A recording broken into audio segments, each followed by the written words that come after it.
Hey you guys, I haven't used StreamYard in so long, you guys. So I just decided to jump on here tonight to talk about a case that's going on in Arlington. I don't know if you guys have heard or not, you probably have, but in Arlington, Texas, there was a I don't know, a murder suicide with Credit Champ CEO Todd Austin and the mother of his child, Michelle Williams. This is a tragic story. Let me see. Can I share my screen? Let's see. Let's see. Can we do this presenting view? Um, it's been so long since I've been on here. Hold on. Slides, PDF, extra camera, video file, share screen. Okay, share screen. All right, here we go. All right, so this is according to the website hiphopvibe.com. Credit Champ CEO Todd was shot and killed in a salon murder suicide, and it was happened on July 11th, and it unfolded at the Salon Galleria in Texas, and I believe that is on Cooper Street. And it resulted in the death of Credit Champ CEO Todd Austin. Authorities have confirmed that the 37-year-old businessman was shot multiple times, was pow. I hope YouTube don't, take my video down. Was pow multiple times while receiving a haircut and by his ex-girlfriend. So he was pow while getting a haircut. And it wasn't by his ex-girlfriend. He was getting a haircut by his barber. And his girlfriend came in there and let off some pretty much put it, killed him or whatnot. And and she was also 37 years old. And then she later turned the gun on herself. So I have some TikTok videos here where they explain the story. There's a lot of different theories that are going out there. And I don't want to put personal things out there that I'm not sure of, but all this stuff is alleged or whatnot. So I just wanted to share it because it was just a tragic story and it was so sad. And I just really feel so bad for the woman just had a baby. She has two kids, and they don't have their parents now. So I really feel bad, and I wanted to put this information out there. So let me do another screen share and go to the TikTok video.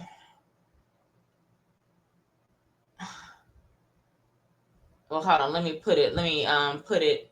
Let me get it ready first. 1 second, you guys. So, all right, hold on. Let me put it. Okay, let's go to it. Sorry, you guys. It's been so long since I've been on StreamYard, so this is kind of. All right, here we go. Also share tab audio. All right, here we go. Tell the story of Michelle and Todd to clear the false narratives. He did not give her HIV. He was not cheating on her at the time of the murder suicide. In fact, they haven't even been together in over a year. Yeah, Michelle came from nothing. She built herself up as a veteran, as a successful business owner. Her knowledge, the things that she knew in order to get money to take care of her kids as a single mother. When she met Todd, Todd was living downtown Dallas under a CPN number. He did not know how to do credit repair. She taught him how to do that, and they built this business, Credit Champs, together. Whenever they broke up, because I see he's been sending his clients the video when she pulled the gun on him. She wanted him out of her house, and he would not leave. There's an active restraining order right now against him. Terroristic threat against her and her son. He threatened to kill them both. Okay.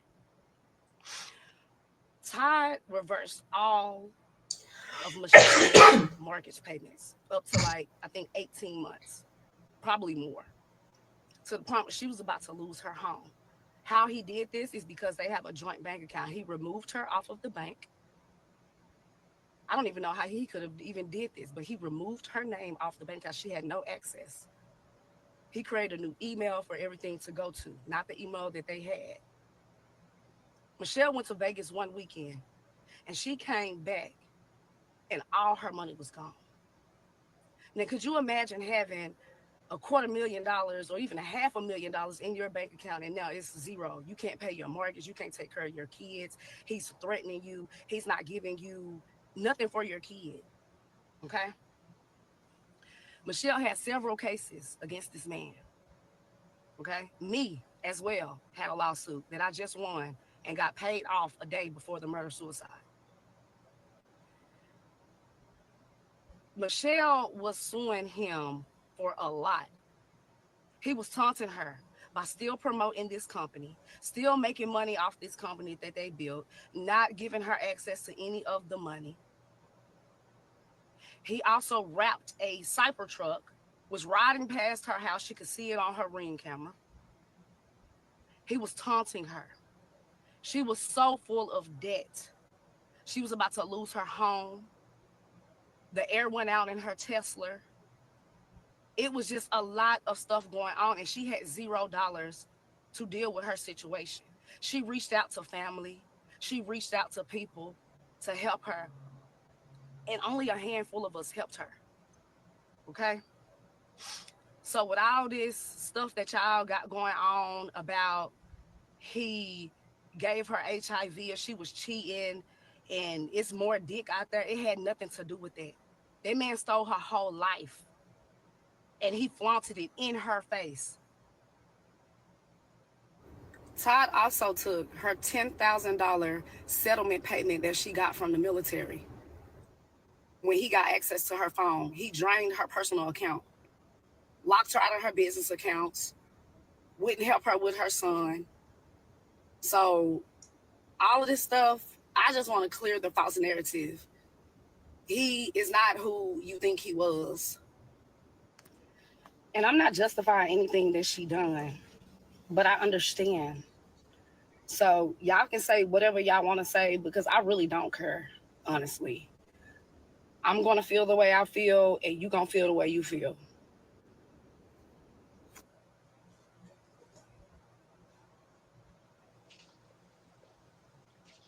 Nigga.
Motherfucker, oh shit! You gonna take the code?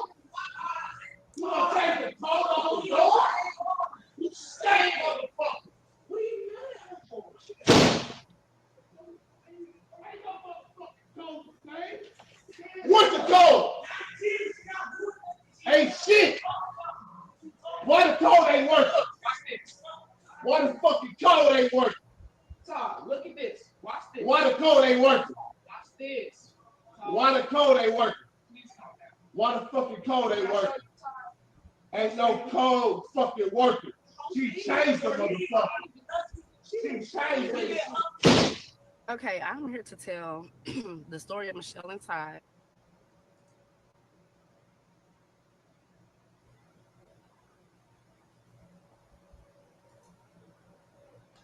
All right, you guys. So that was allegedly, like, let me see, her best friend that told that. So I wanted to share that video. So there are lots of speculation going around, but I did want to show that. And also, let me share. I don't feel like I, did the news story any justice. Let me search real quick and get some video of the news story, and go from there. So hold on one second. Let me search. And I'm not gonna see if I can play any audio of anybody, but I want to um show just a pictures. Oh no, I'm not gonna show the pictures of their son. Okay, let's see. We'll see what this guy says. Let's go here. Actually, let's do the news. I'm such a news person, you guys. I probably should have had these videos um saved, but we'll see what happens. Because a lot of this stuff is like just on TikTok, but I wanted to show you guys picture. But let's see here. We'll just share the screen, see what they say. Let's go back and share the screen again. Here. Is Todd Austin. As you can see from the graphics on the Cybertruck, he is a CEO and the owner of a credit repair company called Credit Champs. Todd has amassed a great following on social media, including over 70,000 followers on Facebook and close to 100,000 followers on Instagram. Just a few hours ago, it was announced that Todd was killed by his child's mother in a barbershop while he was sitting in the barber chair. As you can see from this picture, that car is right next to the police car as they are digging for evidence at the crime scene. It is said that she also turned the gun on herself and killed herself. While no further information has been released, I want to take a minute and say rest in peace to this brother who was trying to do the right thing for a lot of people. This is Todd Austin. All right, so that was a good post for about him. Let me do one more. Let me get ready to share my screen again.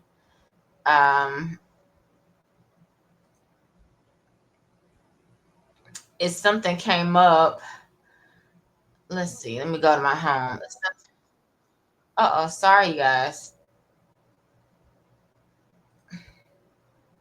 This is what happens when you do not um when you're not on here a lot. So there was something, someone's had like a rest in heaven image, and someone in the comments like put a lot. So I'm gonna see, can I scroll down to the comments?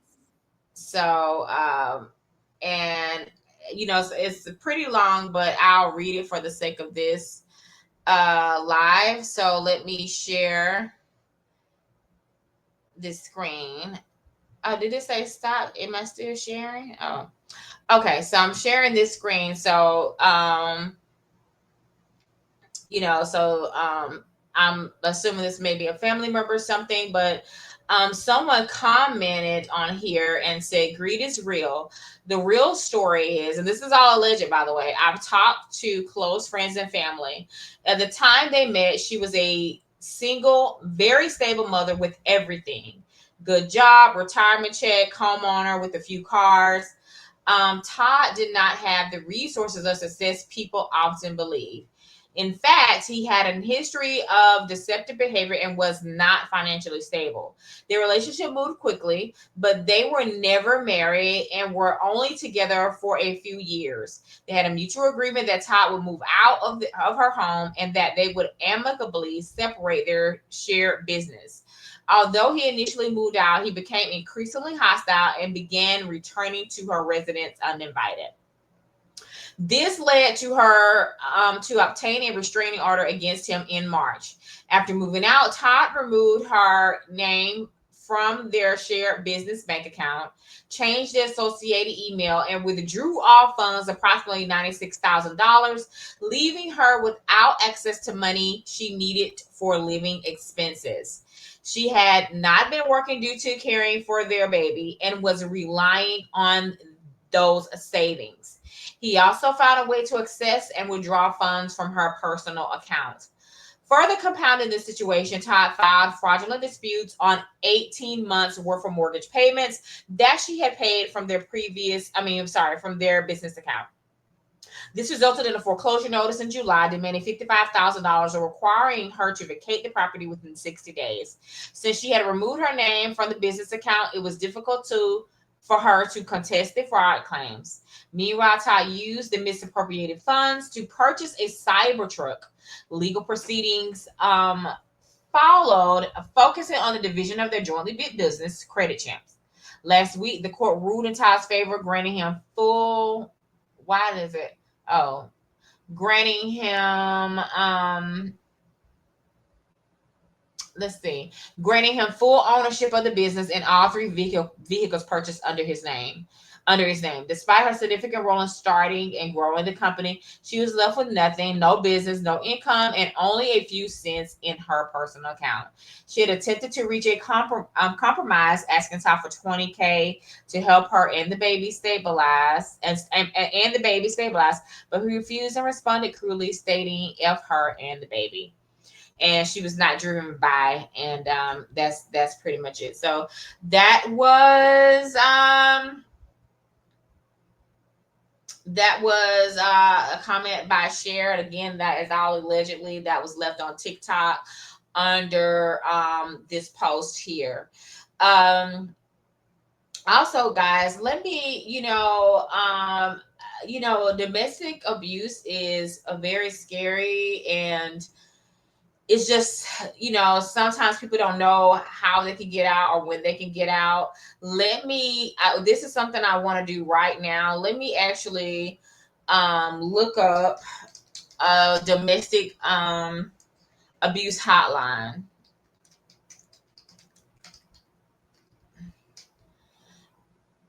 Or shelters. Let's see.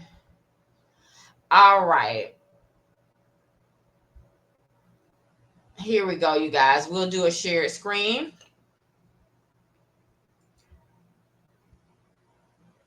That's not what I want to share. Remove. Let's do another stop shared screen. Shared screen. All right. It looks like I'm trying. Okay. All right. Here we are. This is for Texas people. This is Safe Haven. To help people, it is their 24-hour hotline number is 1-877-701-7233. They have survivor services, offender services, and they also take donations. Let's see about the organization. Safe Haven is the only state-designed family violence center in Tarrant County, which is in Arlington, Arlington's in Tarrant County, and they began in 1976 as two agencies, the Women's Haven in Fort Worth and the Women's Shelter in Arlington. In 2006, the two agencies merged to become the Safe Haven of Tarrant County. So how Safe Havens works to end domestic violence is a twofold manner. They keep victims safe, and they also hold offenders accountable. I'm just going to skip down a little bit. Our prevention team works in Tarrant County schools, focused on preventing and decreasing dating violence and bullying through evidence-based programs. And our partner abuse intervention and prevention PAPE program works with offenders to cultivate behavior change and take violence off the table in relationships. And if anybody needs any services, or you are afraid, or you know someone, please refer them to Safe Haven in Tarrant County. And again, here is the number right here on the screen. Let me see. Also, can I get a picture of the young lady of Michelle? Hold on one moment. Let me. Oh goodness. Um, let's see. Everybody's talking over all the videos, but she was a beautiful lady. And of course there are always going to be two sides to every story, but you know um if anyone feels that they were in the position of Michelle right now, please get help before you have a breakdown, ladies and or men. Just abuse can go both ways, and I really really wish that I'm just gonna put it on pause. I really wish that she could have got the help that she needed before she, checked out, and she could have still been here and had the resources to help her rebuild everything she thought she lost. She's a beautiful woman right there. Just a beautiful, beautiful woman. And seemed like she had a very kind heart. I'm not sure. Todd seems like he, wanted to be a business owner and help people. So I'm not sure of, like I said, the true sides to every story. And I'm pretty sure both families right now, regardless of whatever side anybody's on, or, anybody's on, they're grieving right now. So just keep everybody in your prayers. And again, the purpose of this video was to, of course, this is like, here in Texas, and I don't too much cover news like this, but I just kind of felt like compelled to like share this story. And I also really want people to get help. And if you didn't know the resources, now you know the resources, and to get help if you're in that situation. So that's all I have. And I hope everybody has a good night, and just keep the families in your prayers, and keep those kids who lost their parents in your prayers. All right. Have a good night, you guys.